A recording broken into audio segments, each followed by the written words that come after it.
March 2025, a date stirring curiosity, prophecy, and expectation across the internet.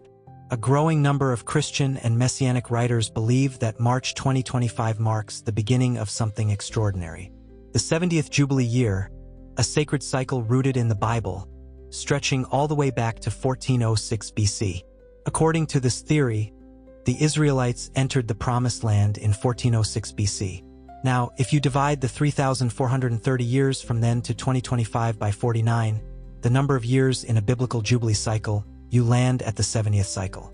In Leviticus 25, the Jubilee or Yovel is described as a year of release, restoration, and rest. Slaves were set free, debts were forgiven, land returned to its original owners, and the land itself was given rest. The Jubilee year began with the blast of the shofar on Yom Kippur, the Day of Atonement. For some, this means the shofar should sound in autumn 2024, with the Jubilee year officially beginning in spring 2025, at the start of the Hebrew year. There is archaeological and biblical evidence that supports this theory, but it remains a matter of interpretation, not universal consensus. Mainstream Judaism does not currently observe the Jubilee. Why?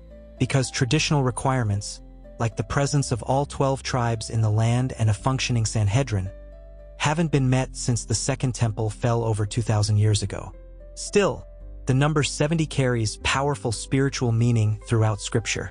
70 nations from Noah, 70 family members of Jacob, 70 elders chosen by Moses, 70 years of exile in Babylon, 70 disciples sent by Jesus. So what could the 70th Jubilee mean?